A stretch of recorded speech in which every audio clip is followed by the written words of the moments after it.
Okay, that is stealing. That is Yeah. stealing. The first one's okay. The second one, not so much. Wallace, are you just trying to justify your bad behaviour on air right now? What's going on? No, I do none of these, but I will admit a couple of years back, through putting raw mixed nuts through his peanuts, only when I was in a hurry and I couldn't find the right category. So I just said, So that's not a deliberate It wasn't deliberate. falsehood, so No. to speak. But then I realised, it was an epiphany because I realised, this is very easy. Yeah, and it was cheaper, was it? Yes, it was a lot cheaper. Should there be a discount for going through the self-service because they don't have to employ someone?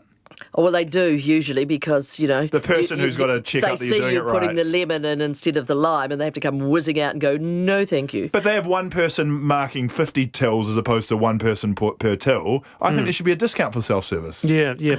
I mean, Well, perhaps they encourage lower prices. Look, I think the thing is, it's like, when you're, getting a sentence, are you, able to face the court? You know what's right and what's wrong. So it doesn't matter what you're stealing from the supermarket, but, it's wrong. Okay. well, are there grey areas? For example, you want to try a prune, right, or a dried apricot? Okay, so Not okay, you Wallace. do Not this. okay. You do this. I definitely would, but I'm also aware that what I'm doing is bad. Though I think those tiny little things like one grape, but I mean, I used to, Mate, I'll finish a block of cheese before I get to the checkout. I know, love but it. do you keep the wrapper? That's what I did. Yeah. So, and I used to take my daughter to the supermarket with me and she would eat something. I would keep the wrapper. Cindy, I and can't give it believe to her. I can't believe how uptight you are. Yeah. You used to be fun. I remember I know. you. Yes, indeed. No, I'm joking, but everyone has a little cheeky nibble, but some sort of scam you're running through the self-service checkout is not okay. Not okay at all.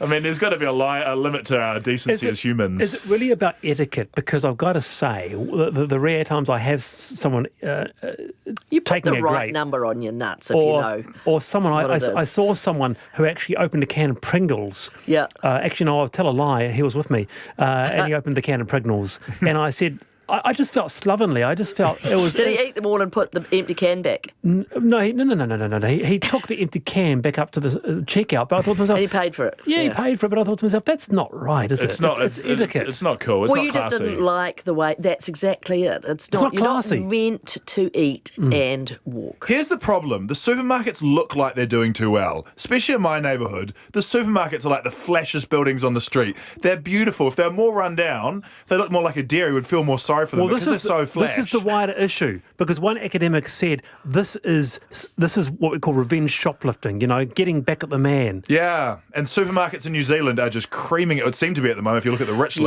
list. it And sort so of as a doesn't result, work, we're though. like, these grapes are for Grapes of justice. Yeah. Grapes of wrath, that's right. Steinbeck, was it? Yes. Yeah. Okay, so you both endorse. She doesn't. No, she I hates it. don't. No, look, you know what?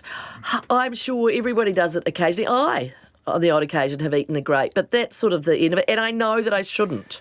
Okay. Okay. Very good. Hey, just on a final note, a Guardian piece. It's going back to our first topic. Walking makes us healthier, happier, and brainier. You're both walkers. Kia I ora. am now. Started on Monday. Good on you. I started just after you said that just then. Yeah, okay. We're walking to my car after this. Yeah. All right, very good indeed. You've both been pretty crazy this afternoon, but you're happy and good. Guy It makes Williams, us crazy. Thanks for I having think. us. Anthony Mishner, thank you you. very much for being on the panel. Thank you to Julie Moffat. And Checkpoint is next. I'm Wallace Chapman. Back tomorrow. See you.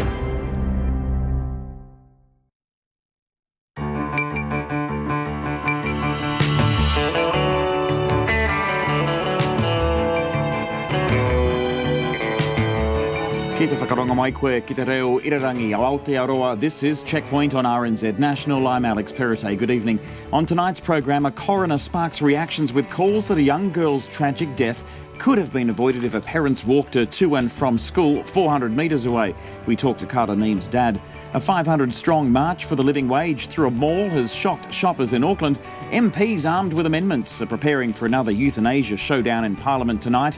An embarrassment to 37 million Canadians. A survival expert says 2 Canadian murder suspects on the run could already be dead. A Canterbury-based building firm under fire for former employees who say they're owed thousands of dollars in wages. And the winners and losers in the latest All Black squad ahead of the Bledisloe Cup. Who's made the cut after that heart-stopping draw in Wellington? RNZ News at 5 o'clock. Good afternoon, I'm Paul Brennan. The convicted child sex offender Peter Ellis has been granted leave to appeal his case at the Supreme Court. Ellis, who is 61, was jailed for 10 years for abusing 7 children at the Christchurch Civic Creche in 1991. He served 7 years of that sentence but has always maintained his innocence. 16 charges were originally laid against him based on the testimony of preschoolers. 3 of those charges were overturned in 1994 after one of the children said she lied.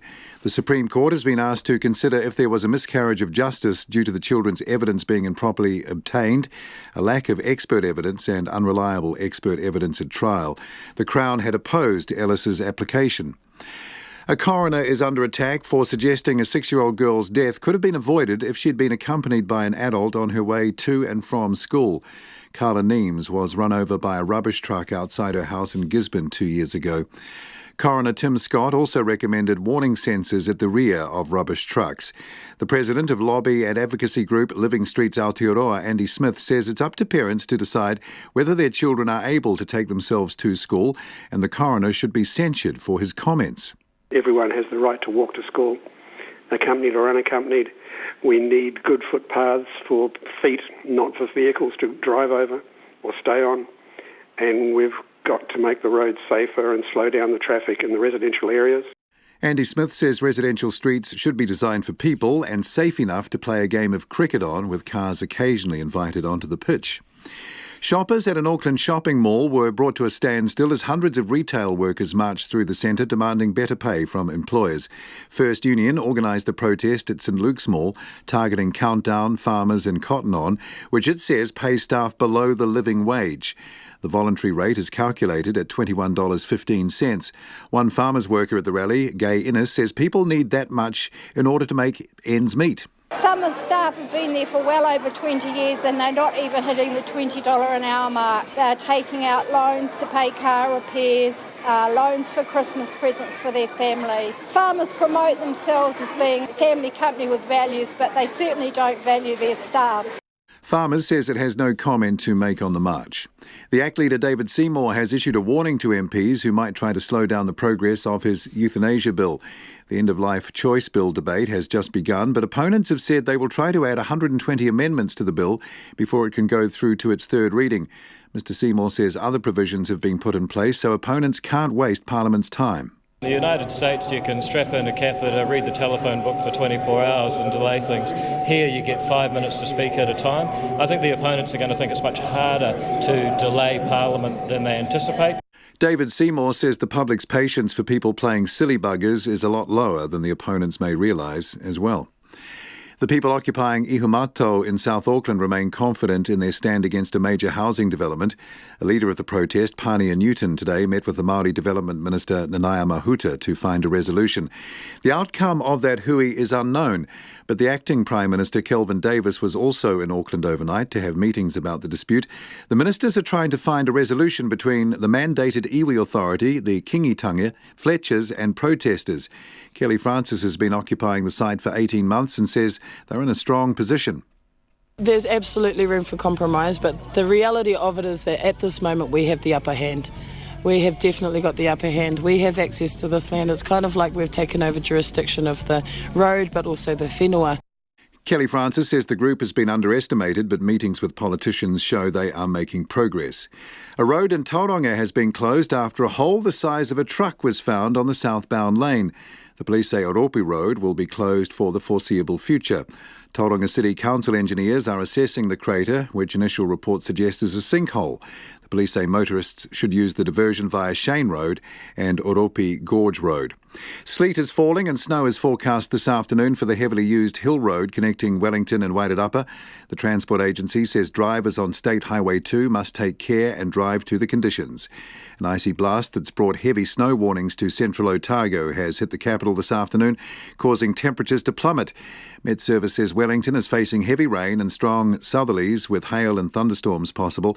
It says up to 5 centimetres of snow could settle on the Desert Road in the central North Island this evening, and mountain passes in the South Island could get up to 2 centimetres.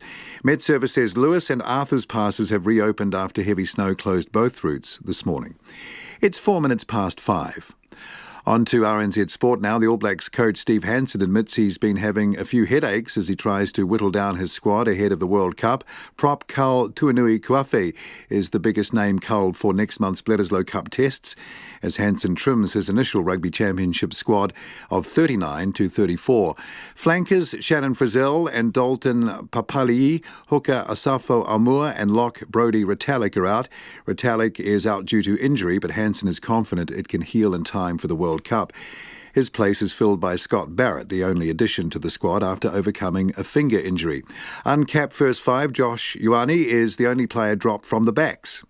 Well, not so much a worry, it's more the headache of having too many good players. Obviously midfield's one of those. We've got 4, 5, 6 if you include Braden Ennor that can play in the midfield. Loose forward, that 6 role, we've had plenty of people put their hands up.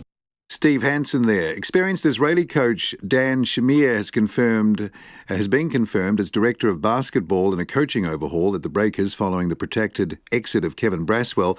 The Breakers finally confirmed that Braswell had been sacked as coach 1 year into his 3-season deal.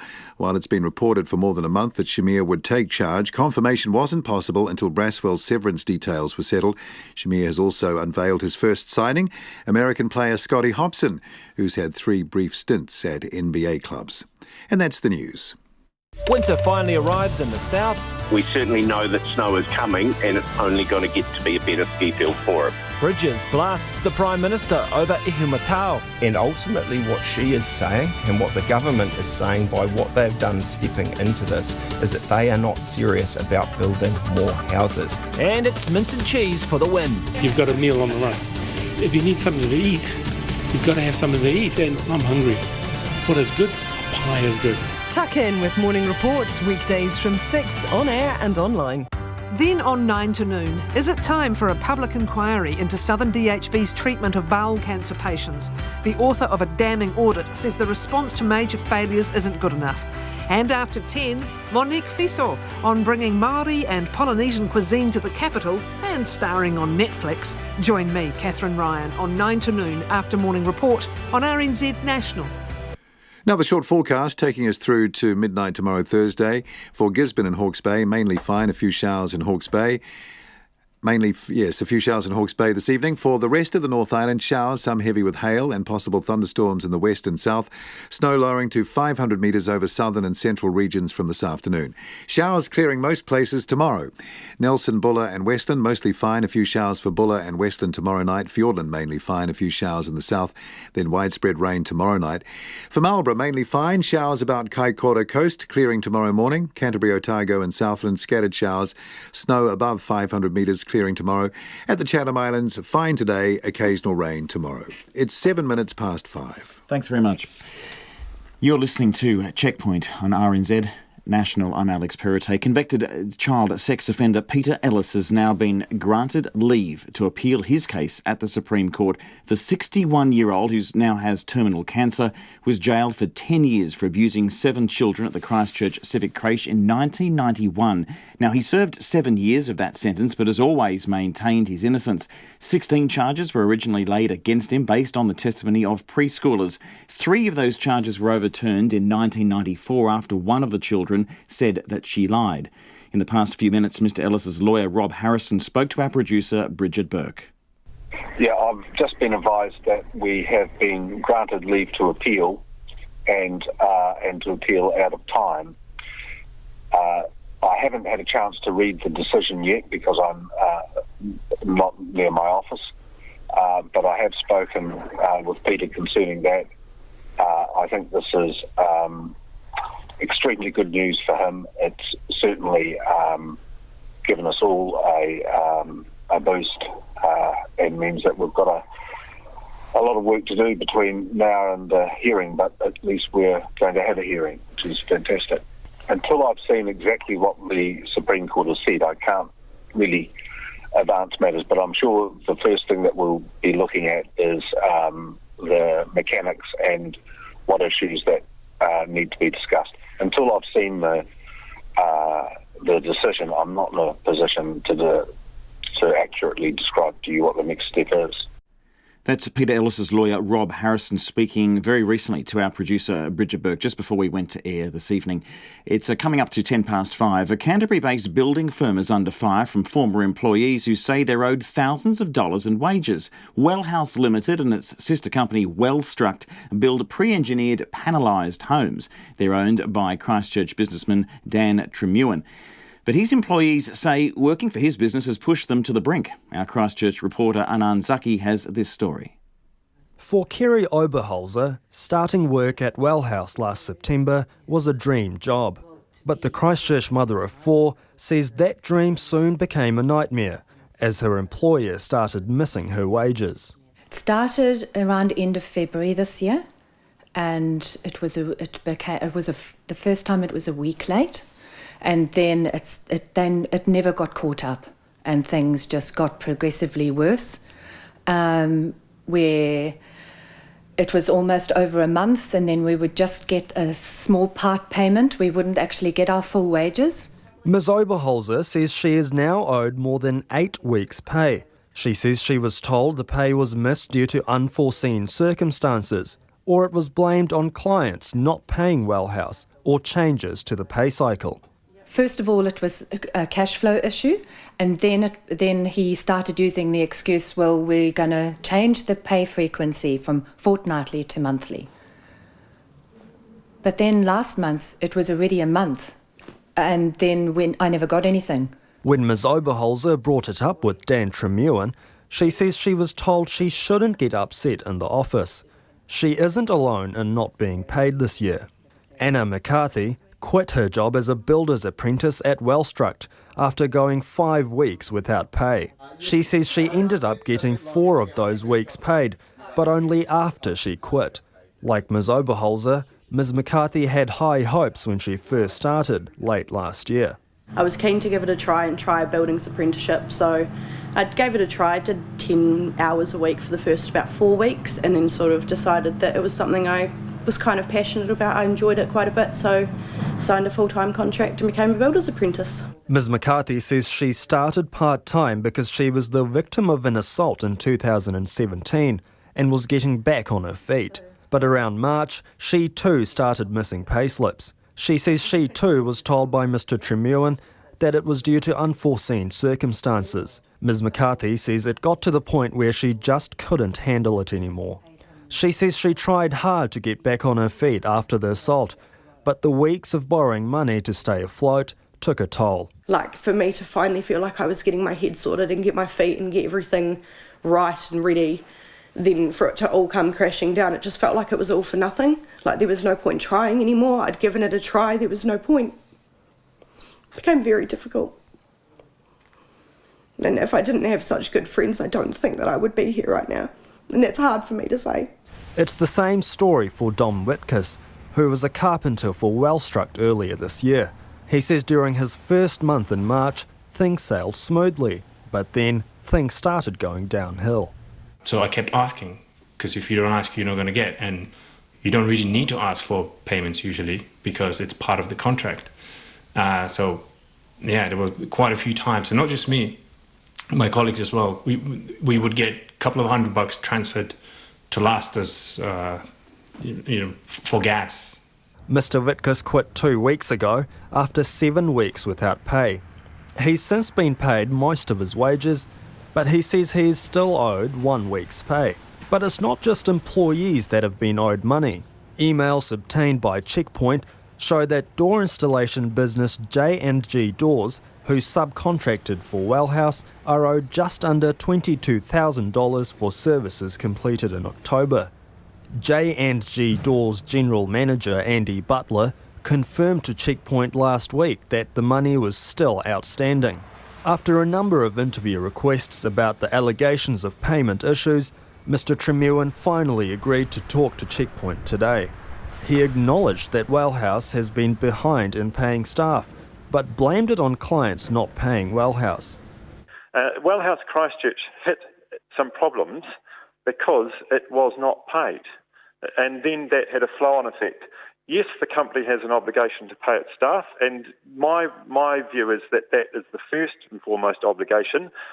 But the best way, what's great for the individual is not necessarily great for everyone as a whole. Dan Tremewen says the construction industry is prone to not being able to pay staff because of the difficulties in getting clients to pay up.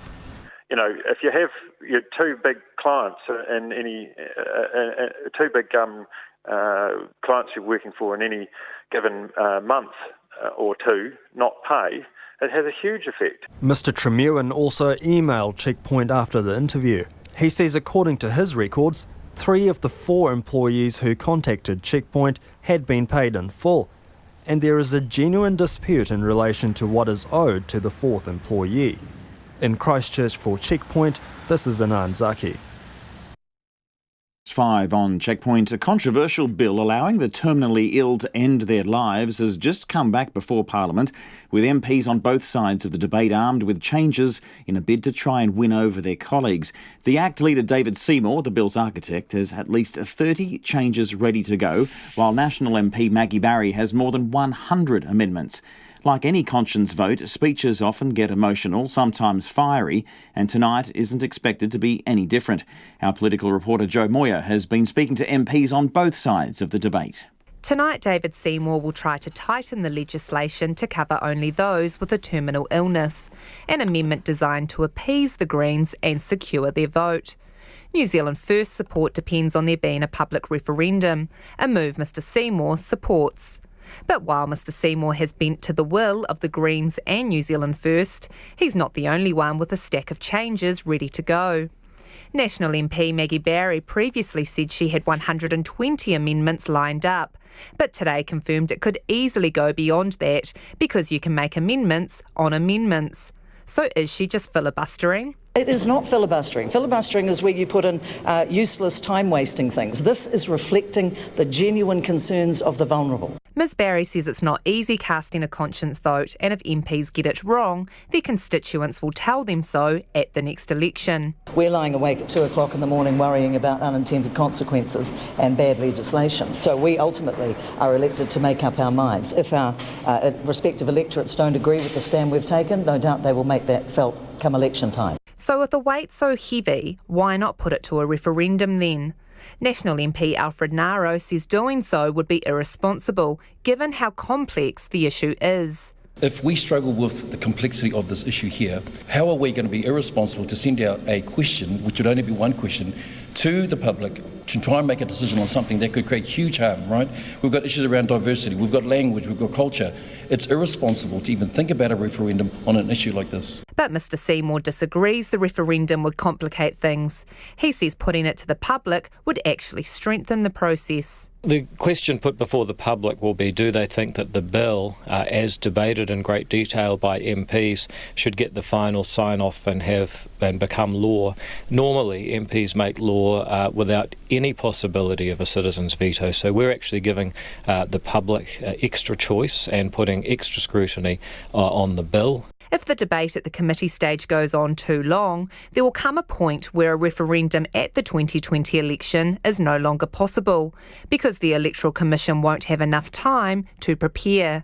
But Mr Seymour says that point is well into next year, so there's still at least 6 months, if not more, to get it across the line.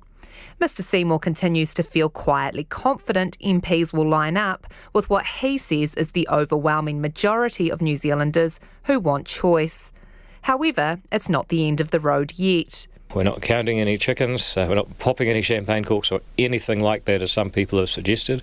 There is still a lot of work to do to make sure that MP's position lines up with the position of the New Zealand public. The second reading of the bill passed last month with a majority of 20, but some of those who voted in favour hadn't yet ruled out changing their vote by the third reading. Depending on how long MPs take to debate the hundreds of changes, Mr Seymour and Ms Barry may still have until next year to fight their case. From Parliament for Checkpoint, Joe Moyer. It's 19.5 minutes past 5. You're with Checkpoint on RNZ National. I'm Alex Perrottet. We're keen for your feedback on euthanasia or end-of-life issues or whatever other topics we've had this evening. You can text us on 2101, tweet us at Checkpoint RNZ, or email checkpoint@rnz.co.nz.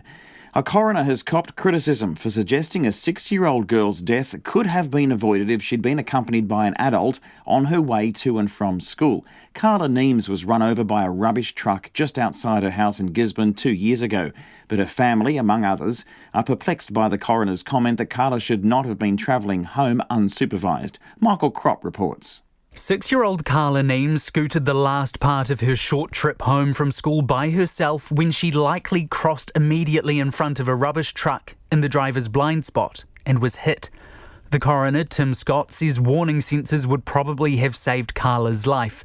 Mr. Scott also criticised Carla's parents for not accompanying her to and from school, saying the best way to keep a young child safe is for a responsible adult to be with them. Her father, Dion Neems, says that's not practical for all families, and they thought Carla would be safe scootering with her siblings or friends on the very quiet suburban street. She was on a scooter every day. She was a real sensible kid. She knew the risks around crossing a road. We'd been through that with her. It wasn't like we just sort of, at the age of 5, we said, right, you're off to school on your own. Gisborne's Mayor Meng Foon says he was disappointed by the coroner's comments because thousands of kids walk and ride to school by themselves every day, and he doesn't want that to change. I like to think that we still live in a very safe community. That the kids are informed of people that may cause harm and ensuring that they're educated to walk on the footpath, walk together, and also cross at the pedestrian crossings. Mr. Foon says the rubbish trucks no longer collect waste around the times children are going to and from schools. The president of lobby and advocacy group Living Streets Aotearoa, Andy Smith, says it's up to parents to decide whether their children are able to take themselves to school, and the coroner should be reprimanded for his comments. Everyone has the right to walk to school, accompanied or unaccompanied. We need good footpaths for feet, not for vehicles to drive over or stay on. And we've got to make the roads safer and slow down the traffic in the residential areas. The Principals Federation's president, Fetu Cormick, says he found the coroner's comments surprising because not all 6-year-olds need to be accompanied. Sometimes that's just not practical. And actually, if the school is just down the road, then, we want to be able to trust our children that they're going to get safely to school. And so I think, once again, schools and parents make the decisions that are appropriate for them in the context that they live within. Some parents outside a Wellington primary school thought the coroner's comments were out of touch with reality. Kids need to be able to walk to school. We all walk to school. Very isolated incident what he was talking about. But if we're going to wrap them in cotton wool now, they're going to be wrapped in cotton wool for the rest of their life and won't be able to do anything independently. Our kids always walk to school from about the age of, after about the first term of starting, so 5.5. Children should be able to walk to school, and the parents would be feeling absolutely awful, and they would have had that thought themselves, and to have the coroner actually say that would have just made it feel, just traumatic and terrible. But I think they should be able to walk. It's a fun adventure for them as well. Personally, still a bit too young to be just walking alone by themselves here. What age would it be okay? I don't know. I honestly don't know. So while some argue walking to school is akin to a rite of passage in Aotearoa and a necessary way to stop us getting fatter, the Transport Agency offers resources to schools and families on how to set up a walking school bus with an adult driver. Meanwhile, the coroner's recommendations to prevent a similar tragedy include a call for warning sensors to be installed on all waste management trucks within 6 months, with drivers trained to stop as soon as they sound. Dion Neems says this will make a big difference to pedestrian safety, and he's glad some good can come from his daughter's death. What we set out to do, which was make our communities, and that's right through New Zealand, safer for pedestrians, I really hope we've achieved that. We have done well and we've set out what we wanted to do, and the coroner's recommendations are sound. Waste Management says this was a terrible accident and it has started working on the coroner's recommendations. For Checkpoint, call Michael Kropp there now. And we will talk more with Carla Neem's Father Dion after 6. Right now it's 24 minutes after 5. Workers from some of New Zealand's best-known brands marched into an Auckland shopping mall today, demanding employers pay their staff a living wage. First Union organised the march at St Luke's, where bemused shoppers looked on as more than 500 retail workers congregated outside Countdown, chanting and shouting slogans. Reporter Joanna McKenzie and cameraman Nick Monroe were there.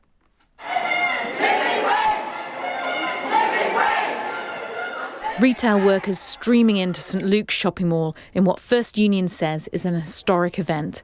People came from all over Auckland to gather firstly at Warren Freer Park next to the mall, huddled under a sea of red umbrellas. The call is for workers to receive the living wage, which is a voluntary rate currently set at $20.50, but due to rise to $21.15 on September the 1st. Busloads kept arriving, many from companies who'd already negotiated a living wage. Tali Williams from First Union says while there's been some good wins, there's more work to do. So we've made a big push in the past year for living wages for retail workers, and we've been really successful in a number of brands, such as Kmart and Bunnings. We're really proud of that, but we need to keep on going. Those other employers who are the outliers, such as Countdown and Cotton On and farmers, need to actually follow suit and pay their workers living wages. Ash Graces from Kmart is already paid the living wage. She came down to support other retail workers because her pay rise had made a huge difference. Well, it's through union I also got full-time hours and full-time, more increase in pay. This helped me. It's like a secured future as well and a job-wise as well. Yeah, it's helped a lot. Tali Williams spoke to the crowds from a makeshift stage in the park and announced that the second part of the rally was to take place inside the mall, something she says had never happened on this scale in New Zealand before. Every worker in this mall deserves a living wage. Once inside, the noisy but peaceful crowd brought shoppers to a standstill. Count down! Living wage! Count down! Living wage! Farmers! And as quickly as the crowd arrived, they filed quietly out of the mall. Gay Ines, a farmer's worker from Takapuna, says this fight is essential for staff who are struggling. 80% of farmers' workers are not even close to the living wage. Some of the staff have been there for well over 20 years and they're not even hitting the $20 an hour mark. They're taking out loans to pay car repairs, loans for Christmas presents for their family. So they need the living wage. She says it's time for farmers to step up. Farmers promote themselves as being a company with family company with values, but they certainly don't value their staff. As many drifted back to work, farmers' staff continued to strike for the rest of the day. Linda Camariera says it was amazing to see so many others fighting alongside them. And just seeing everybody here, we're all here for the same reason and supporting each other, and this is what we need. It's great. Farmers' parent company, James Pascoe Limited, told RNZ that it had no comment to make, while Countdown says it's been bargaining with First Union for some months and is hopeful that its latest offer will be accepted by the union's members. Pay us what we're worth, living wages what we're worth. In Auckland for Checkpoint, called Joanna McKenzie Ternay. It's 28 minutes past 5. Could vegan sausages and almond milk one day have to be called veggie tubes and almond juice? It's already being widely debated overseas, but now discussion here in New Zealand is heating up about whether plant-based products should be able to have meat and dairy terms on their labels. Maya Burry has more. It would be a pretty sure bet to say Federated Farmers dairy spokesperson Chris Lewis doesn't have almond milk in his coffee each morning. Be proud of what you've got and call it a almond juice. It's definitely not a milk under the definition in the Oxford Dictionary. So just clearly label what you've got. Don't misrepresent what you have or misrepresent what it could be. Yeah, I just encourage other food producers, they've got a great story to tell. Don't piggyback off us. A conference focused on alternative proteins and the future of food production has been taking place in Auckland this week.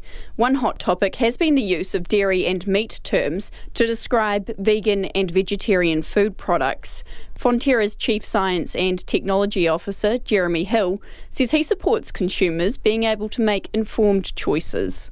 The key thing is that consumers have the right to choose their nutrition and diets, right? That's something that Fonterra holds a firm view that's what is right.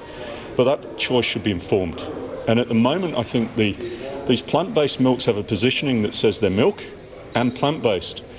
Unfortunately, from a content basis, they're providing inferior nutrition to what you find in dairy products.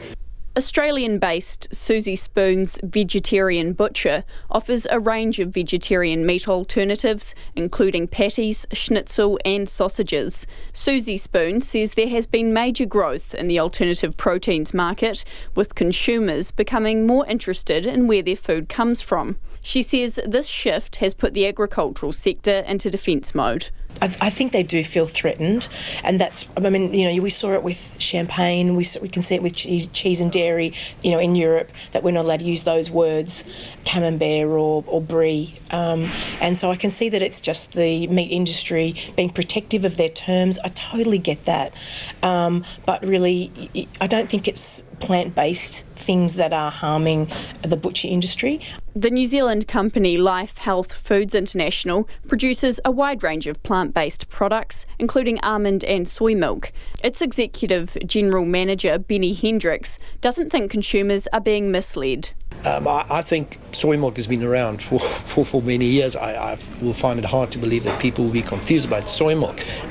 But in saying that, at the end of the day, I think the product is sold because of consumers wanting a specific or catering for a specific need. I'm pretty sure if you took the word milk off the soy product, it will probably still sell. In Europe, legislation is being considered that would restrict the use of descriptions like patty and steak to apply only to products containing meat and not to vegetarian alternatives. And across the ditch, Australian dairy farmers are now seeking to restrict the term milk to bovine dairy products. US-based agricultural economist and former US diplomat Barnett Sporkin Morrison says alternative proteins will not overcrowd the traditional market, but he says there does need to be consideration given to how they can best coexist. So one of the things that I get concerned about is that how are we going to handle that under international trade regimes? Are people going to try to access a milk quota with a non-milk product? I think the answer is going to be no. The other thing on that is one of the issues that beef is getting concerned with in the United States is people calling something beef, because every cattle producer pays what they call a marketing order to the government to promote the name of beef. Chris Lewis says Federated Farmers is watching what's happening overseas closely. Yeah, of course we are. We'll watch it closely, and we'll support our farmers worldwide in the efforts to bring it clear labelling. And if they get success, we'll have a chat with our Minister of Ag and engage with him. And end of the day, it's up to the consumer to make a clear choice, but we want it to be an informed choice. The Agriculture Minister, Damien O'Connor, says the government is absolutely committed to true-to-label labelling, so if products are made from plants, that should be clearly stated. But he says the issue of whether it's called meat or milk is a difficult one. Mr O'Connor says it's something he's prepared to look at and see what's happening internationally, but at this point there's no move to restrict the use of those words. In Auckland, ko Maiabari tēnei.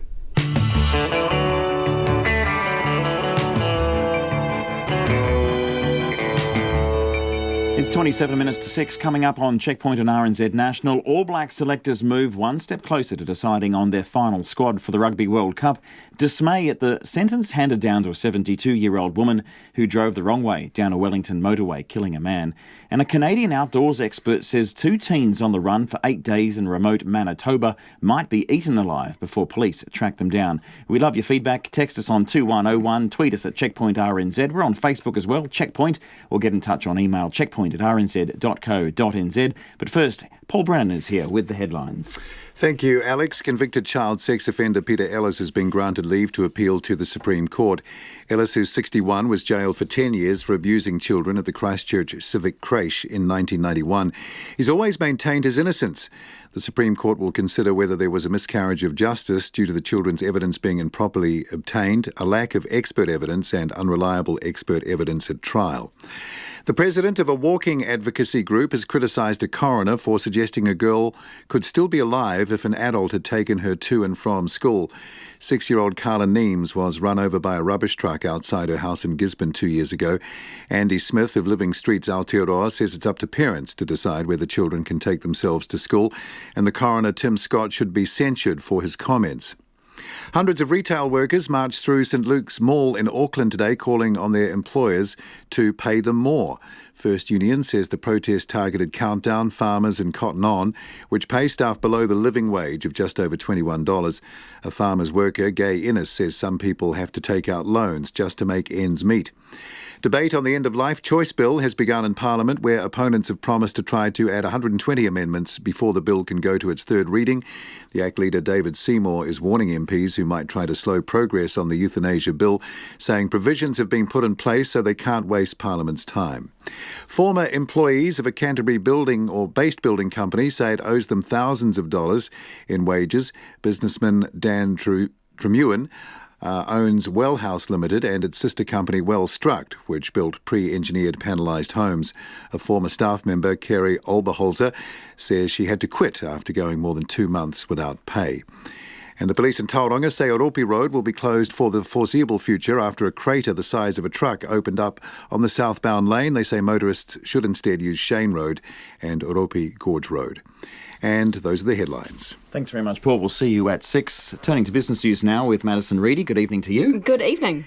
The stock exchange has released some gender diversity data. How are listed companies doing there? Yeah, so since 2017, the NZX has required all of its listed firms to report their gender diversity breakdown of how many how many women and men they have in their staff roles in their annual reports. Now, they released today some statistics on how companies are doing on this front. It says that since 2017, almost all of the firms listed on the NZX have introduced a diversity policy to help them do better when it comes to having a diverse employee pool.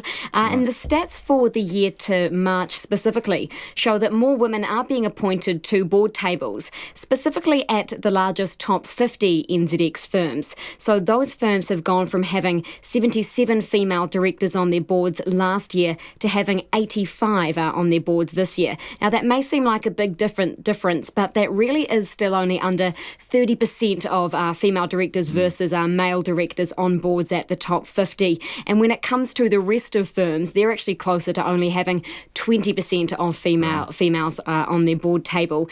Now, also the number of women in executive officer positions has dropped off again. Right. That's actually been falling for the past 2 years. So that level is down from 99 females in executive officer positions last year down to 97 this year, just a small drop off there. But since 2017, back then there was actually 117 women in executive positions, so it's fallen off quite substantially there. Now, the NZX's General Counsel Hamish McDonald doesn't quite know what's contributed to that fall, but does say that that's obviously an area where firms need to improve on. Great. And the Federal Reserve, everyone's eyes are on that. What are they going to do? Yes, the Federal Reserve, the United States Central Bank, is meeting overnight tonight, and they're going to come out with their rate decision tomorrow morning, our time, at around 6 a.m. Now, they've been hiking rates historically ever since the global financial crisis in 2008. They're at their highest level since 2008 at the moment. The current rate in the United States is 2.5%. They actually hiked it as recent as December by 25 basis points, but the market is expecting them to cut it this time around. That would be the first time that the Fed has actually cut rates in about a decade. Now, economists expect that they might most likely will do a 25 basis point cut to bring their rate down to 2.25%. But some other economists reckon that there actually might be a 50 basis point cut on the table, which would bring the wholesale rate back down to 2%. Now, if they do cut, that means that they're basically taking heed of the impact that the United States and China trade war is and possibly will have in the future future on the United States economy and what that means for us. The Federal Reserve is the largest central bank in the world, so if they start making money cheaper, the rest of the world's central banks are going to have to follow suit, including the Reserve Bank of little old New Zealand, and we actually have a rate decision coming out this day next week, so we'll wait and see there. We'll see what's happening there. And just quickly, what happened on the markets today? The NZX Top 50 index closed down just 0.2% tonight, so that's a fall of 21 points to close at 10,857. The New Zealand dollar, that's buying at just under 66 US cents, 95.7 to the Australian and 54.3 British pence. Wonderful. Thanks very much. Madison Reedy there with the latest in the business news. And it's just coming up to 20 minutes to 6. Whānau and friends of a man killed by a 72-year-old woman driving the wrong way on a Wellington motorway say her sentence of 6 months community detention is not enough. Samuel Jackson Seligman Lemaire was killed when the car Kathleen Gray was driving collided with his motorcycle in December last year. Gray was going the wrong way on State Highway 1 when the crash happened near Johnsonville. Laura Dooney went along to the Wellington District Court today. Even if he had enemies, I think even his enemies probably loved him. Well, they might not have loved him, but they did respect him. Samuel Jackson Seligman Lemaire's mum, Lisa Lemaire, describes her son as kind, funny and a real people person. She says Kathleen Gray's sentence doesn't fit the crime. We didn't want her hung, drawn and quartered, we didn't want her jailed, but we wanted her to be held accountable because her driving that night was really far from what any kind of Kiwi would find was acceptable. And so I just think that the sentence should have reflected that a lot more. Gray had driven more than 800 kilometres from Northland to Wellington and was waiting for a ferry to take her to Picton when she decided to go for another drive. She drove for 13.5 kilometres against the traffic on the motorway before slamming into Mr. Jackson Seligman Lemaire's motorcycle.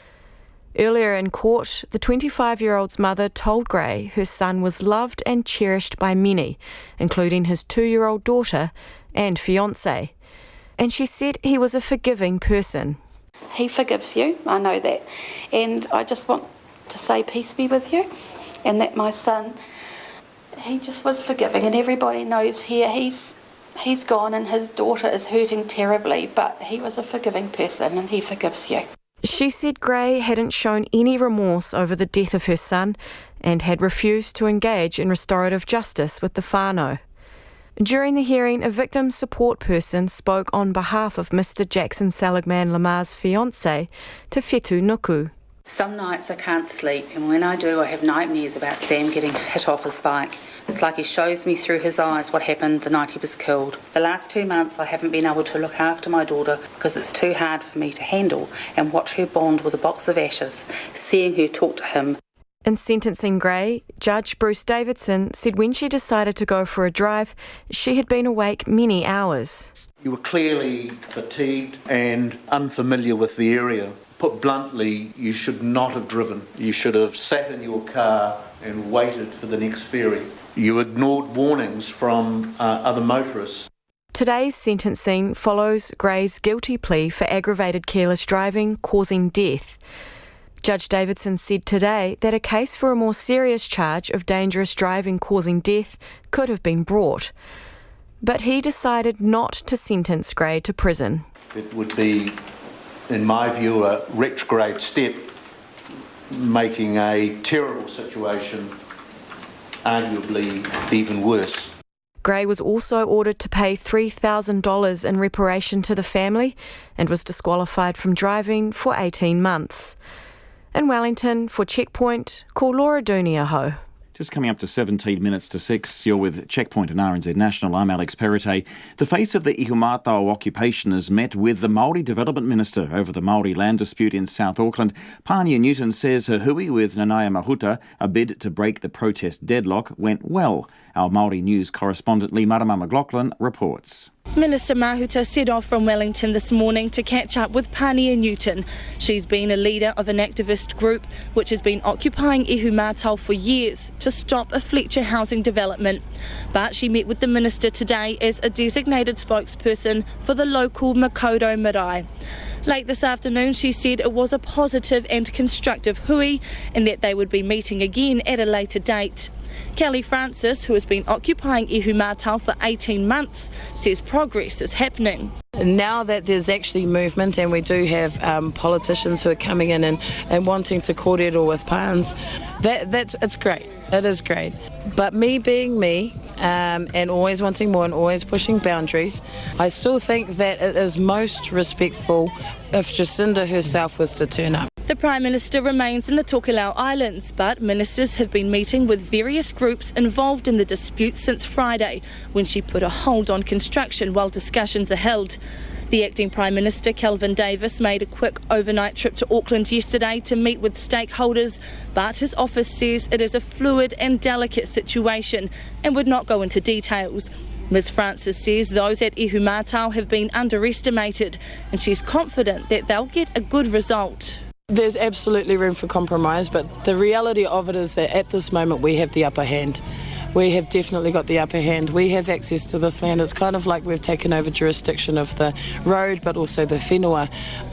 We most definitely have the upper hand, and I don't think we're in a position to negotiate until we can ensure the safety of all of our people and ensure the whakamana of the hui. The hui, or occupation, at Ihumātao is in its 8th day since police tried to evict them. Even with the cold and rain, a couple hundred people have been milling around throughout the day. This morning, Pania Newton said the police presence was changing, but it's clear the trust is not there. They're reducing their numbers. They're now actually coming on our side to make sure we don't get hassled. But that doesn't mean to say that we should be relaxed. They are still representatives of the Crown. Ne? Kaua wale wale ne? Kia mataara whānau. Finding a way forward won't be easy.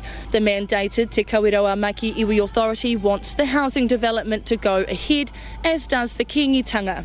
Prominent Auckland Māori leader Rangi McLean arrived today to show his support for the protest. He says the Iwi Authority has mana whenua status, but so do some of those at the protest, and they should get a say. I actually believe, based on the knowledge and teachings passed on to me by my two elders, that we should be listening to the Ahika mana whenua, and I mentioned Te Ahi Waru. Yeah.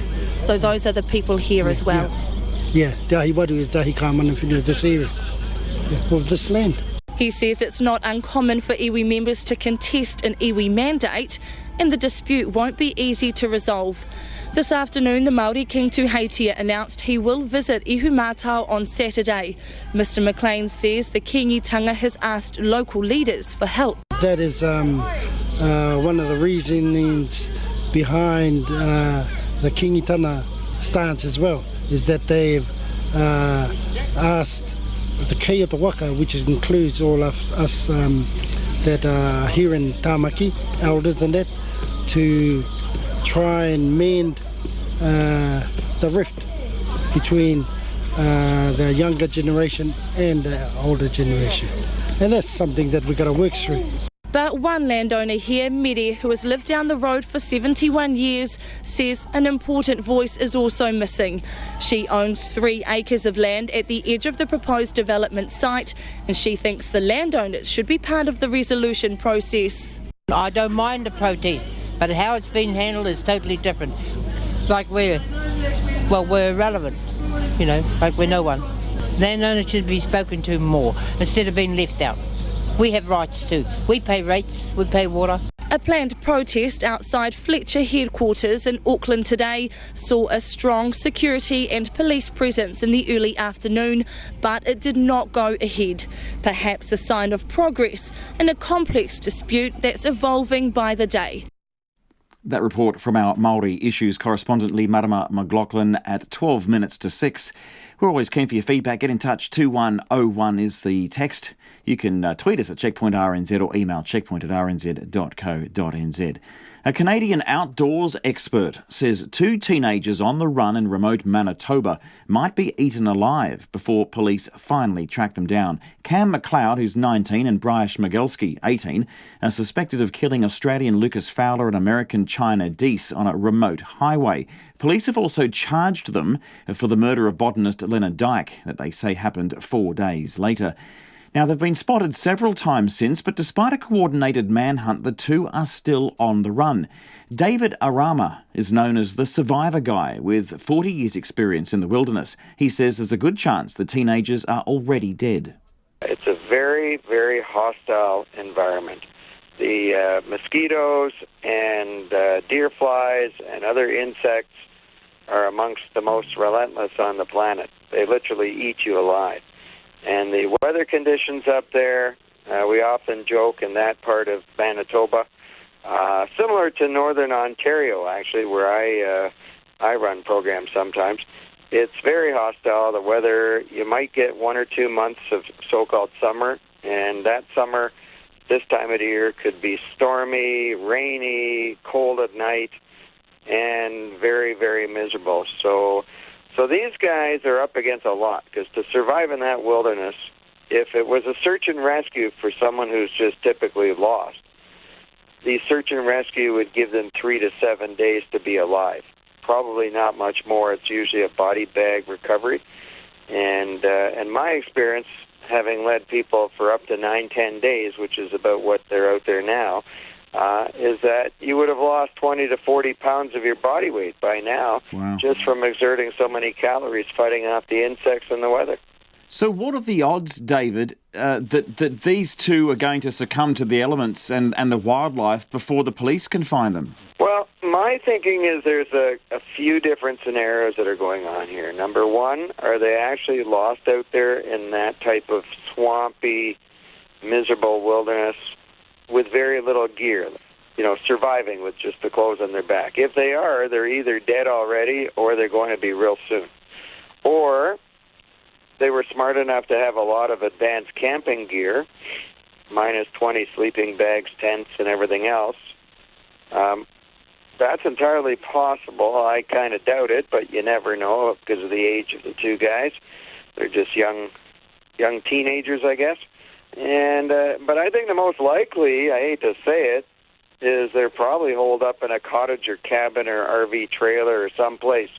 But either way, I don't think it's going to end in a nice way. If they are stuck out there in the wilderness right now, they can't even have a fire, and because with a fire, you'd normally warm yourself up and boil water to purify it so you don't get, bacteria and all kinds of parasites. And with a fire, they would have a good chance. But without a fire, it would be in serious trouble, because search and rescue now, they use ultraviolet, infrared, FLIR goggles and canine dog teams, and everything would see a fire and smoke. So I'm a little skeptical that they're actually hiding out in the wilderness surviving, because that particular wilderness, I can tell you with my experience, even someone who's seasoned and experienced would not want to be lost out there with without any gear. Yeah, and it seems so remote. We've seen the maps and the images from the air, but then there's been these reports of sightings in these towns, so they can't really be that far from civilization. No, they're probably around there somewhere, unless they manage to hitchhike away somehow, or commandeer a vehicle and that kind of thing. But no, they're probably somewhere around, and like I said, I think this is going to end pretty soon. If they were to ask you advice, David, on what they should do, what would you say? Turn themselves in. Now, on behalf of 38 million Canadians, we're all embarrassed by these guys and what happened to these poor people. It's sickening. It's unfortunate that it happens around the world now everywhere, but still, I would say they got to turn themselves in. That's Canada's survivor guide, David Arama, with about 40 years in the wilderness, giving us the update, at least an idea of what might be happening there. He reckons they might be eaten alive by bugs before police find them, those two teens at large. It's 7 minutes to 6, and a little bit of feedback before we get to start talking about the All Blacks. And this is about the tragic death of Carla Neems, the 6-year-old who was killed by the garbage truck just outside her house. The coroner's report came out today. One person has got in touch on the text saying this young girl had a tragic accident. I was walking to school at 7 years on my own. Don't blame good parents. The coroner is very, very wrong, this listener says. To the parents, I'm so sorry for their loss of a lovely, independent little girl. And Jeremy's got in touch. Kia ora, he says, talk about blaming the victim and her family, now twice victimised by an insensitive and thoughtless coroner, says Jeremy. He also says, seems to be blinded by the motoring lobby. Some very strong thoughts there from Jeremy. Keep your feedback coming in on our stories tonight. We'll get to them, I'm sure, after 6 o'clock. On to the All Blacks now. The selectors have moved a step closer to deciding on their final squad for the Rugby World Cup. The squad's been trimmed down from 39 players to 34. This is for the upcoming pair of Bledisloe Cup tests against Australia. 3 more players will be cut ahead of the tournament in Japan, with 31 heading eventually off in pursuit of a third straight World Cup crown. Sports reporter Clay Wilson joins me now in the studio to discuss the makeup of the team and who are the winners and who are the losers. Clay, I just wanted to start with Carl Tuinukuafe, a bit of a crowd favourite. He's clearly on the outer. Steve Hansen didn't hold back, really, basically saying he's not agile enough. Yeah, he really has stressed mobility, and not just with Tuinukuafe. It sounds like with a number of props, and perhaps some that are still in the squad, right. They're really looking for props that can play with mobility with and without the ball. So they've really stressed that, and he's sent a message to a few of the props, it appears, that he wants them to be able to do that. And it's a bit of a fall from such a rapid rise for Tuinukuafe. Everyone remembers the great story coming from a doorman through to the Chiefs and then relatively quickly into the All Blacks. And he played 13 of their 14 tests last year, so a bit of a shame for him to miss out. I'm sure a lot of people will be disappointed to hear that. But it is such a tight race to make this All Blacks World Cup squad. I thought Shannon Frizzell looked pretty good against the Springboks. Are you surprised he was dropped as well? Yeah, he's in a bit of a race with Vai Fafita, who, of course, has made it. So they've obviously given the nod to Fafita to give him another chance. And they're really still struggling to find who that number 6 is going to be for the World Cup, with Liam Squire, of course, ruling himself out at this stage. So perhaps a little bit unlucky. It is a tight race with Vai Fafita, but Fafita appears to have just got his nose in front in that race. Now, that worrying injury to Brodie Retallick, I guess, is made up in some part because Scott Barrett's back in the team. They're talking him up as a potential blindside flanker. He'd probably be one of the bigger blindside flankers in the world, would you say? Yeah, he's a big unit, that's for sure. Steve Hansen has spoken a lot about how he's been impressed by what Scott Barrett can do at number 6, and a lot of All Black fans out there have expressed the same thing. So it will be interesting, although he's been named at lock, and obviously, like you say, with Retallick missing, probably will primarily play there, but how much time he does get in these 2 tests at number 6, given they're still not quite sure who's going to play in that role, and how well he has done when he has played in that role for the All Blacks in the past. So, yeah, certainly one to keep an eye on in terms of these 2 tests, how much time he gets in that role, and if that can perhaps be a possibility moving forward to the World Cup. Yeah, great to have his power in the pack there. Talking about experiments, what do you think about the Mo'unga-Barrett combination? Will it continue in the Bledisloe tests? I'm not sure if they're going to continue with that. It perhaps wasn't so successful last week, but other factors come into play there, of course, in terms of how well the team played in general, and so many errors from the All Blacks. It was hard to get any sort of fluidity and continuity into the game, so perhaps affected the ability of Mo'unga and Barrett to, perhaps for us to really see what they can do. So I wouldn't rule out us seeing it again, and I think they probably will want to make sure that it is something that they can go to if they want, but I still think Beauden Barrett, you'll see he'll be the starting 10 come the World Cup, with Mo'unga as the backup if they need him to come into that role. They've got to give these things time though, don't they? I mean, you can't just have an experiment and play 1 or 2 games. If you want them to last a championship, a tournament, they need time in those roles, as well as working together as a combination. Yeah, and it is a bit of a juggling act, because the Bledisloe Cup, of course, is hugely important to the All Blacks, and Hansen has stressed that, not just this year, but in previous years. So they obviously want to win these tests, but like you say, they want to give those combinations or try those things out and give people time in the saddle if they're going to have those roles at the World Cup. So very interesting to see how these 2 tests play out in terms of selection. Very quickly, just before we go, your tip for the game, a winner and a margin? The first test, I mean, I can't see the All Blacks losing to this Wallabies team, obviously losing a player like Israel Folau. We saw them beat the Pumas at the weekend, and a fairly good Pumas side who, of course, pushed the All Blacks and had the success of the Jaguares in Super Rugby. So still not to be scoffed at, but I think the All Blacks will be rightly favourites for both these games and to retain the Bledisloe Cup for, must be coming up 20 years now. So don't rub it in, Clay. Yeah. Thanks very much. Clay Wilson there talking about the All Blacks selection ahead of the Bledisloe tests, 2 of them coming up in the Rugby Championship. It's 2 minutes to 6. Prince Harry, the Duke of Sussex, has spoken out against unconscious bias, saying prejudice is learned and unless it's acknowledged, people are always going to be fighting against it. In an interview in the September edition of Vogue, which his wife Meghan has guest edited, Harry also says the couple are only going to have 2 children for the sake of the planet. The BBC's Nicholas Witchell reports. The Duke made his comments during an interview he conducted with Dr. Jane Goodall, a conservationist and chimpanzee expert, for the September edition of the magazine Vogue, which his wife, the Duchess of Sussex, has guest edited. Harry tells Dr. Goodall that he views the natural world differently since the birth of his son Archie. Dr. Goodall asked how many children he and his wife intended to have. 2 maximum, the Duke replied. Harry's brother William and his wife Catherine, of course, have 3 children. Harry also asked Dr. Goodall how her study of primates had affected the way she felt about people.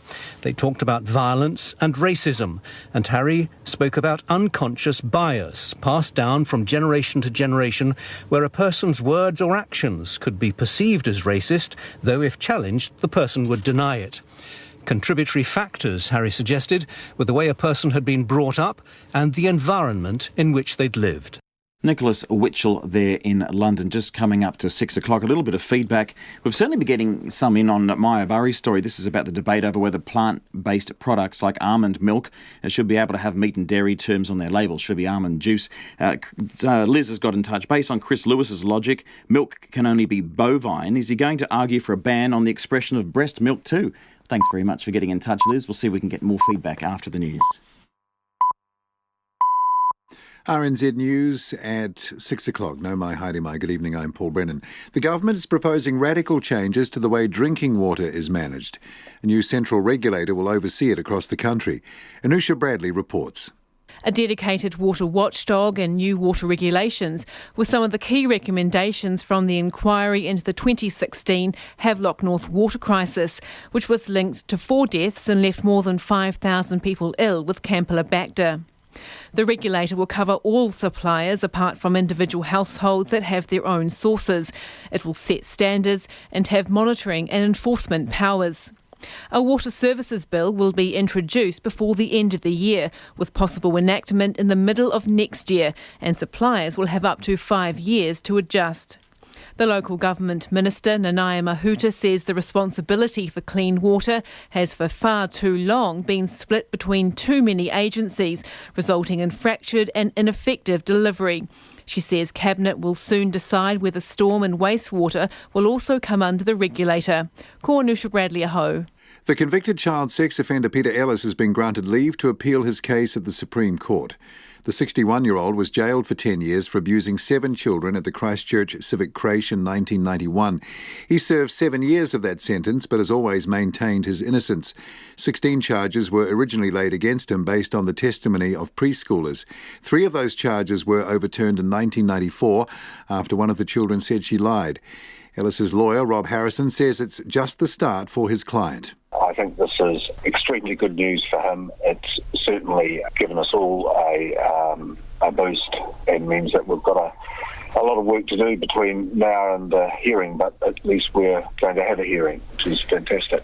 Rob Harrison. Former employees of a Canterbury-based building company say they are owed thousands of dollars in wages. Wellhouse Limited and its sister company Wellstruct built pre-engineered panelised homes. They're owned by businessman Dan Tremewen. Former staff member Kerry Oberholzer says she was forced to quit after going more than 8 weeks without pay. Mr. Tremewen acknowledges the company has been behind in payments, blaming it on clients owing him money. But Ms. Oberholzer says there have been too many excuses to not pay. First of all, it was a cash flow issue, and then he started using the excuse, well, we're going to change the pay frequency from fortnightly to monthly. But then last month, it was already a month and then when I never got anything. Former Wellhouse employee Kerry Oberholzer. MPs have begun debating the committee stage of the End-of-Life Choice Bill. This is the stage where changes to the bill are proposed, debated and voted on individually. The bill's architect, David Seymour, has more than 30 changes for MPs to consider, including tightening the legislation to cover only those with a terminal illness. National MPs who oppose the bill are expected to put forward more than 120 amendments. In his opening speech, Mr Seymour said he hoped the debate on amendments will be efficient. I'm sure that there's not really a huge amount to be discussed when people see that most of the issues that have been raised have actually been dealt with in the amendments that I have raised, and I hope that we can have a speedy, efficient and civil debate on this matter. ACT leader David Seymour there. Dozens of passengers, mainly women and children, have been killed in western Afghanistan when the bus they were travelling in hit a roadside bomb. Local officials say most of the 34 fatalities are women and children. It came one day after the United Nations said civilians are being killed and wounded at a shocking level in Afghanistan's war, despite a push to end the nearly 18-year conflict. A coroner is under attack for suggesting a 6-year-old girl's death could have been avoided if she'd been accompanied by an adult on her way to and from school. Carla Neems was run over by a rubbish truck outside her house in Gisborne 2 years ago. Coroner Tim Scott also recommended warning sensors on rubbish trucks. Andy Smith of Living Streets Aotearoa says it's up to parents to decide whether their children are able to take themselves to school, and the coroner should be censured for his comments. Mr Smith says every child has the right to walk to school. He says residential streets should be designed for people and safe enough to play a game of cricket on, with cars occasionally invited onto the pitch. A resident close to a Tauranga bridge where a large hole has appeared says there's concern that the bridge may collapse. A part of Oropi Road has been closed by the police after a sinkhole 1.5 metres wide and 4 metres deep opened up at the Oropi Stream Bridge. This resident says she was on her way back home when she found out about the closure. I've been to the Mount, so I suppose it was about 3:15, and the police have blocked the bridge. There's a hole in the bridge. It's collapsing. So I got out of my friend's car, told her to go home. I'd walk home because I just live up past the service station. And the policeman said, no, I can't walk across the bridge. I said, well, I'm going to. He held my arm and helped me. And says there is normally a lot of traffic, including trucks, on the bridge. Tauranga City Council engineers at the site say it's likely to take some time to fix it. Both lanes of Oropi Road, south of State Highway 29 at Chain Road, are closed. It is 6:04. On to RNZ Sport now. The All Blacks have cut 5 players from their squad for the upcoming Bledisloe Cup tests, while lock Scott Barrett makes a timely return, replacing the injured Brodie Retallick. The squad has been trimmed from 39 to 34 as the selectors close in on their top 31 for the Rugby World Cup. Rugby reporter Joe Porter has more. Hooker Asafo Almoa, prop Carl Tuinu Kuafe, loose forwards Shannon Frizzell and Dalton Papali'i and first 5 Josh Ioane have been cut and their World Cup hopes appear to be done. Scott Barrett is back at lock, but it will be interesting to see whether they give him a run at blindside as the coaches struggle to settle on their first choice, number 6. Vaea Fafita gets another chance to stake his claim for the role, while the selectors want another look at Jackson Himmelpour, who's been picked as a lock. Prop Nepal Aulala appears to have the edge over an out-of-shape Tuinu Kuafe, who will have to get up to match fitness in the Mitre 10 Cup. Wing Severis has been retained as the coaches decide whether he's worth taking a punt on as an X-Factor player at the World Cup. Core Joe Porter Aho. The Breakers have sacked coach Kevin Braswell and replaced him with Israeli Dan Shamir, who's been given a new title of Director of Basketball. In his one and only season in charge, Braswell failed to get the 4-time Australian NBL champions into the playoffs with a 12-win, 16-loss record. The former Phoenix midfielder Saprit Singh came on as a second-half substitute to help Bayern Munich to a 6-1 win over Turkish side Fenerbahce in a pre-season tournament in Munich. Meanwhile, all-white striker Chris Wood scored his first hat-trick for his English club Burnley as they beat French side Nice 6-1 in a friendly. That's the news. Tonight on Nights, I continue to follow on the trail of my recycling bag. Will its plastic contents find a new life or die a slow death in a ditch in Indonesia? And we have another sofa session, this time with noise rockers Miss June. That's if the sofa can stand up to the punishment. On Nights with me, Brian Crump, after the news at 7 on RNZ National. And we're funded through New Zealand On Air. Here's the short forecast now from Met Service through to midnight tomorrow, Thursday. Gisborne and Hawke's Bay, mainly fine. A few showers in Hawke's Bay this evening. For the remainder of the North Island, showers becoming heavy with hail. Possible thunderstorms in the west and south. Snow lowering to 500 metres over southern and central regions from this afternoon. Showers clearing most places tomorrow. Nelson, Buller and Westland, mostly fine. A few showers for Buller and Westland tomorrow night. For Fiordland, mainly fine. A few showers in the south and widespread rain tomorrow night. For Marlborough, mainly fine, showers about the Kaikoura coast, clearing tomorrow morning. Canterbury, Otago and Southland, scattered showers, snow above 500 metres, clearing tomorrow. At the Chatham Islands, fine today, occasional rain tomorrow. It's 6:07. Thanks very much, Paul. You're listening to Checkpoint on RNZ National. I'm Alex Perrottet. The government is creating a national regulator to oversee drinking water. A dedicated water watchdog was one of the key recommendations from the inquiry into the 2016 Havelock North water crisis, which was linked to 4 deaths and sickened more than 5,000. The new dedicated water regulator will cover all water suppliers apart from individual households who supply their own. It will set standards and have monitoring and enforcement powers. Our Hawke's Bay reporter Anusha Bradley has been feverishly looking at the details which have just been released, and she's on the phone now. Good evening, Anusha. What's going to change? Good evening, Alex. Well, as you know, at the moment, water management is largely up to individual councils. The government says this new dedicated water watchdog will be independent, centrally located and have strong oversight of the entire drinking water system in New Zealand. So it will set the standards, have monitoring, compliance and enforcement powers. OK, and just take us back. What's the motivation for these changes, Anusha? So it all harks back to the Havelock North water crisis in 2016, which, as you mentioned, around 5,000 people fell ill with Campylobacter after a bore became contaminated, and it's been linked to 4 deaths. An inquiry into that outbreak came up with a whole series of recommendations, including the establishment of a central regulator for water.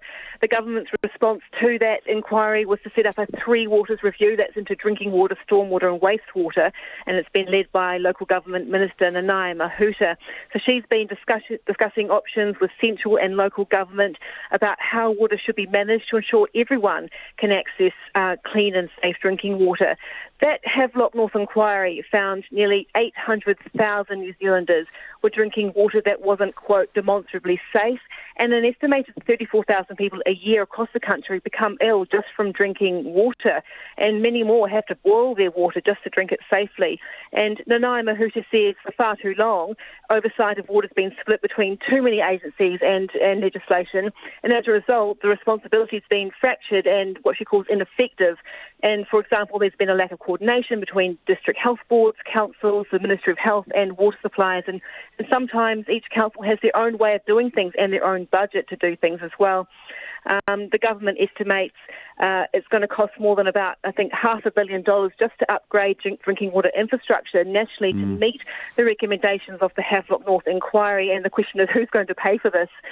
In Hawke's Bay, so far, it's been the ratepayers. The Hastings District Council, which looks after Havelock North, has spent $50 million alone upgrading its water, and Napier's spending around $35 million, so it hasn't been cheap. Yeah, there's been a whole lot of work going on there. Now, Anusha, tell us, is this a completely new idea, or is the idea of a central regulator used elsewhere? Yeah, it's actually quite common overseas to have one regulatory body to oversee water for an entire country, such as in Scotland. And I know the government's been looking at Ireland's model in particular because it has a similar sized population. The Irish government set up Irish Water in 2013 to oversee or try and resolve similar issues that we're facing at the moment. And Anusha, can you tell us when we can expect the regulator to come into being and start its work? A water services bill is going to be introduced hopefully before the end of the year, with possible enactment in the middle of next year, and water suppliers are going to have up to 5 years to adjust to these new regulations. Hey, thanks so much for that. Anusha Bradley there in Napier bringing us up to date on a fresh announcement that the government is creating a national regulator to oversee drinking water right on 12 minutes past 6. We'll go to Tauranga now, where a large sinkhole has forced the closure of a road in the south of the city. Police say the hole on Oropi Road appeared early this afternoon, and the road will remain closed as council engineers assess the damage. Diversions are in place and motorists have been advised to avoid the area. Beverly Edwards lives in the middle of Oropi Road and she joins me now. Good evening, Beverly. Yeah, hi, evening. Now, describe what you're seeing and how big this sinkhole is. The sinkhole's probably about a metre by a metre. Right. But it's quite deep, and it's right just before a little bridge, and it's a rural road. I mean, this community, I'm in the middle of Oropi, so if you think Oropi, a little town, it's called Oropi Village. It's about 20 kilometres up from where this hole is. This hole's right at the town side. So that whole stretch of road, or everybody who lives on Oropi, we have to go on that road over that little bridge to get into town. So that little bridge that we all go over, that's where the hole is, and that's why we can't use that road. So you had to take the long way home today? We had to go the long way home. And how much longer did that add to your trip? Probably about an extra 10 kilometres, so you have to go back a little bit into town, along the highway, back round Pies Pa, up through the Oropi Gorge. You then pick up by the school, which is probably but that's by the Oropi Village, so that's about 21 k's out of town. We're about halfway, so we have to then back about 10 k's back down to get to where we live, halfway down Oropi. I'm just looking at pictures now that people who might be viewing can see, but it's it looks very hollow underneath, and we can see cracks opening up. Are there concerns that this thing could grow?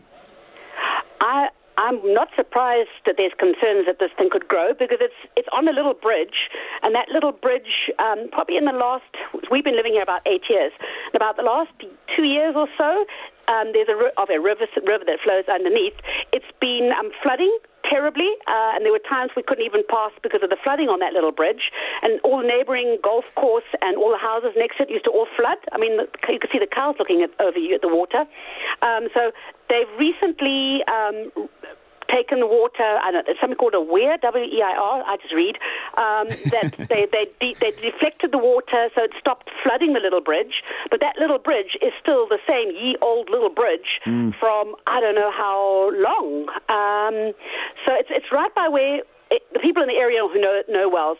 It used to be called John's Produce, and he used to be there for 30 years, right on the corner there. That little, he used to have a little green grocer there. It's right there. It's that little area where this hole is.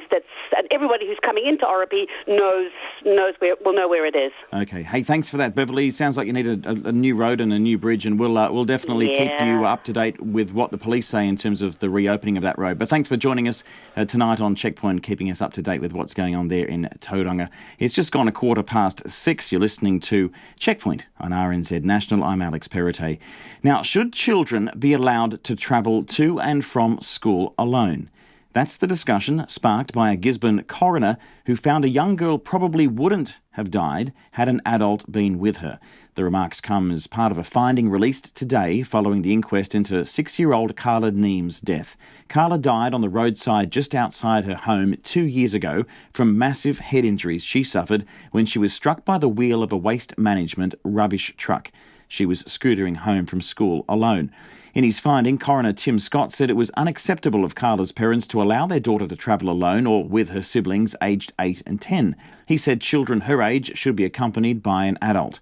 Carla's father, Dion Neems, suggests that's unworkable. Today there's been a public outcry, and not just from our family and our friends and community, but right across New Zealand. How do we actually manage this going forward? It just seems like it's a little bit impractical. I mean, did you get the feeling that he's blaming you in some way? Oh, no, not at all. I think that it's a statement that borders on ambiguity. I just don't understand. I don't understand how that's going to work. I mean, we live in a community where the roads are quiet. It's a small rural town. It's not like we live on a main thoroughfare. Had we lived on a main thoroughfare where there were forestry trucks and heavy transport up and down the road all the time, that risk would have been mitigated by other means, whether that be dropping our children off at school or walking them to school. So there's a lot of variables there, and Yeah, I mean, even in his report, I'm reading it here, he says, to my surprise, he's talking about when he spoke to the police, he says Senior Constable Rowe thought that Carla had reached an age where she could safely scooter home from school alone without traffic being a problem for her. And so you can see that across the community there are people that think that this is fine. I've seen photos of the street. It looks like a lovely, quiet street.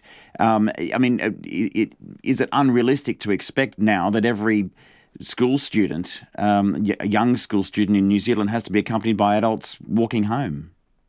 Yeah, and might I add, is it just to and from school, or is it children going over to see their mates on the weekend? You know, that really to me is one and the same, because waste collection services also do overtime. They also have, there are situations, and it happens in our town, where they do work on public holidays when kids aren't at school. So, yeah, it's a very broad statement, I think.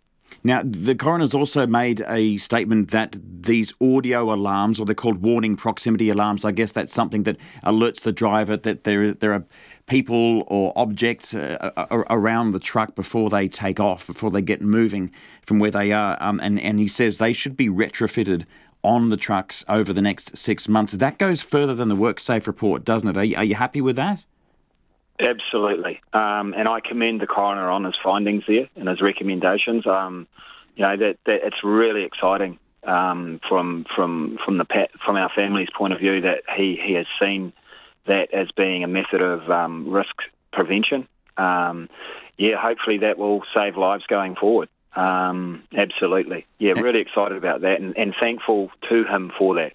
Have you heard any more from the contractor from Waste Management? At the time you'd spoken to a manager who said he was shocked that they were still operating in those school peak times, but have you had any other closure or apology from Waste Management who operates the trucks?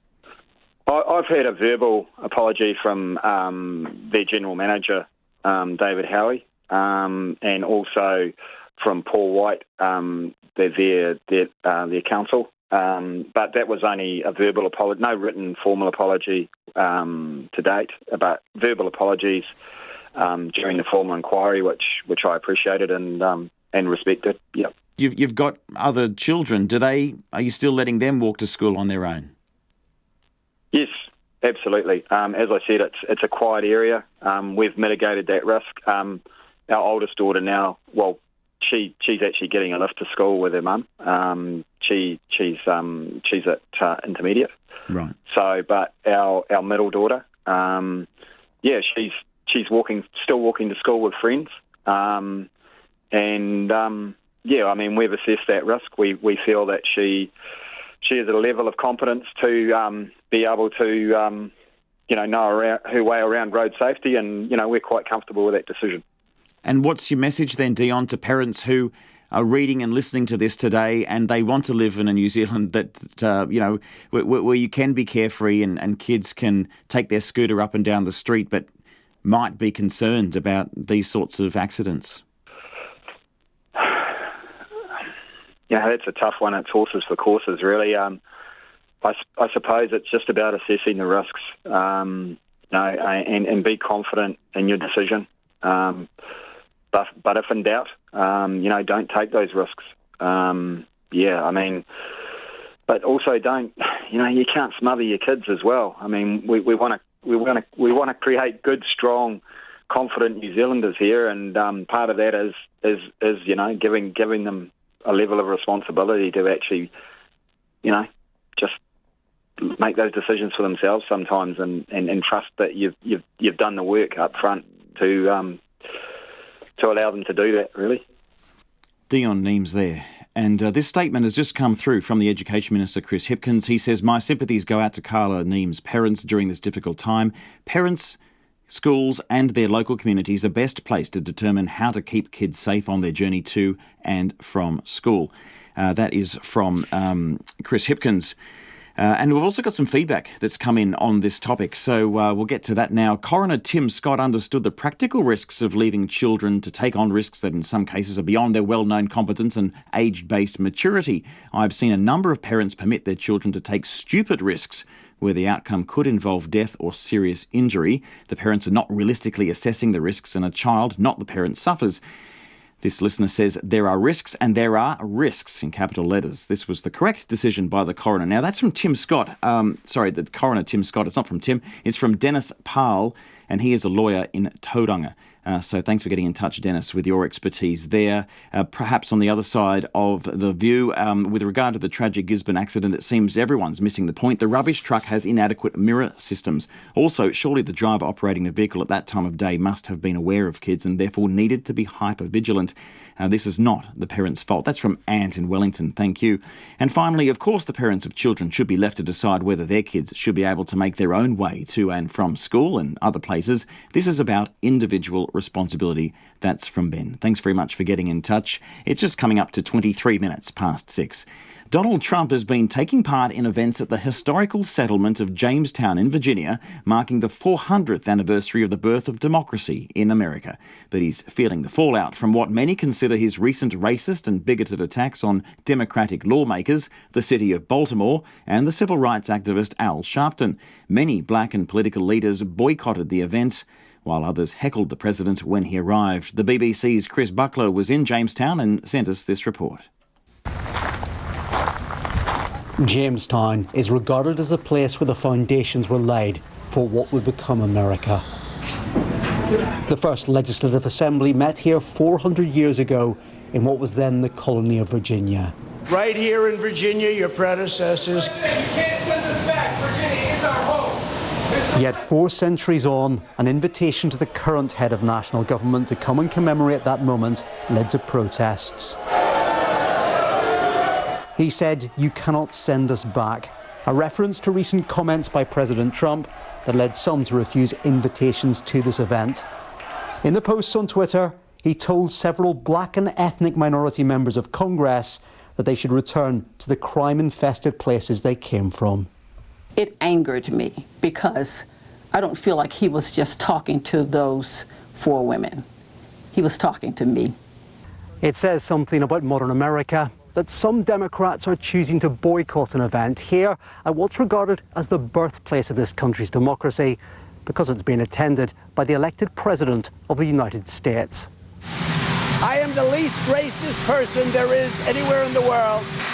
What I've done for African Americans in 2.5 years, no president has been able to do anything like it. But allegations of racism are particularly sensitive in Jamestown, because this summer also marks 400 years since the first documented Africans arrived on what is now American soil, brought here as slaves. Many, remembering that difficult history, felt it was appropriate for the president to be here, even if they were critical of his recent words and attacks. Just because someone's coming doesn't mean you can boycott. You're still celebrating the birthplace of everything, and it's good to come here and support just Jamestown itself and the community. And democracy. And democracy. Though on the other hand, we can certainly understand the passionate feelings that he is not representing what this country was founded on and the ideals that we hold dear to ourselves. It's exclusive and it's racist. And to be able to, as a leader of a free country, you should do things that bring our country together. In Jamestown, you're given a glimpse of the past. And in that history of people and democracy, there may be lessons for America today. Chris Buckler there from Jamestown in Virginia in the United States at 26 minutes past 6. Supporters of the Lumsden Maternity Centre are vowing not to give up their fight to restore full birthing services to the Southland town. That's despite the Health Select Committee voting today not to investigate the decision to downgrade the centre. Tess Brunton has more. It's been nearly a year since the Southern District Health Board announced the Lumsden Maternity Centre would be no more. 4 mothers have given birth outside primary birthing units since the centre was officially downgraded. Now babies are only delivered there in an emergency. But Northern Southland Medical Trust trustee Carrie Adams says the Health Select Committee's decision is a setback, not the end of the road. Our community has been so in behind throughout this process that I think that there's still a will to carry on to try to get the best outcome here. And yes, we're talking about our community, but the issue is a lot bigger than that. And I think that there's still a massive amount of support for it, just as a model of care. The Trust used to run the Lumsden Maternity Centre. Carrie Adams says the issues emerging from the lack of nearby primary birthing units aren't going anywhere. An investigation at a central government level would have helped to recognise that. Having more consolidation and recognition of this at a central government level through the Health Select Committee process, I think could have really assisted to understand what maternity care is going through. The New Zealand College of Midwives has put a locum midwife in Lumsden, while more permanent support for the area's midwives is sought. College President Alison Eddy says she is disappointed to hear the government decided not to look more closely into the downgrade.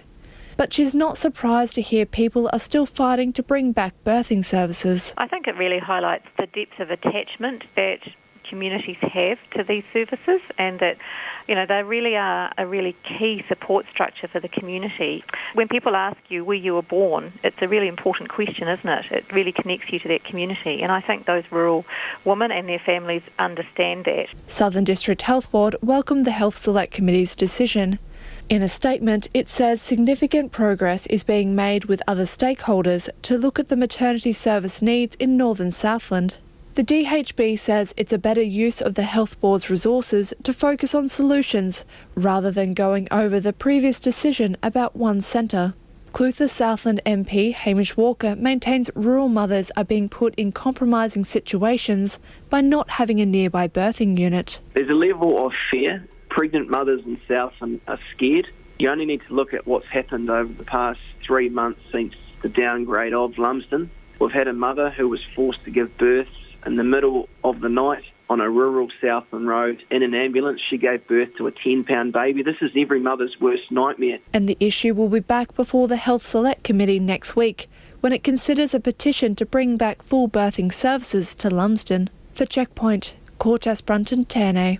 Just a little bit of feedback before we leave you tonight. Mike's got in touch. This is about the death of Carla Neems in the coroner's report. Mike asks, is the coroner asking the wrong question? Should the trucks have ever been allowed to work when children are coming or going to school? This is a council issue. Yes, and Dion, Carla's father, did say he was fighting Waste Management and the council last year about those times and believes that there's been improvement. Another listener says, it's a difficult one. Kids walking alone, independence is great, but at what age is a child able to judge traffic? Hopefully there's an adult at home who could help that child. And Jim says, how dignified the father of the young lassie who was lost in the accident with a rubbish truck. Strong speaker, much love and respect to that whānau. Another listener, Dion is a great father. Very well said. That's Checkpoint for this evening. Thanks for getting in touch. We'll see you tomorrow. Ka kite anō.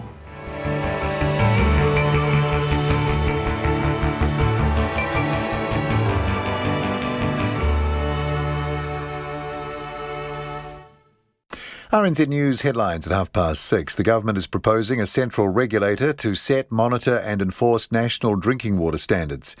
Convicted child sex offender Peter Ellis has been granted leave to appeal his case to the Supreme Court.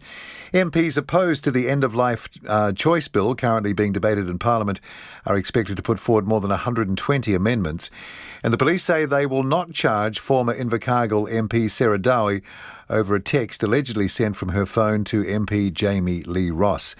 Those are the latest RNZ News headlines. Our next news and weather will be at 7 o'clock. Take the pulse of the day's news every weeknight at 10. I think a lot of people think it's magical when they see a dragonfly. I've been very enchanted by their lifestyle, by their beauty, by their spectacular displays in the air. Lately with me, Karen Hay, is your late night eye on the latest headlines and the people who are making them. The energy drinks can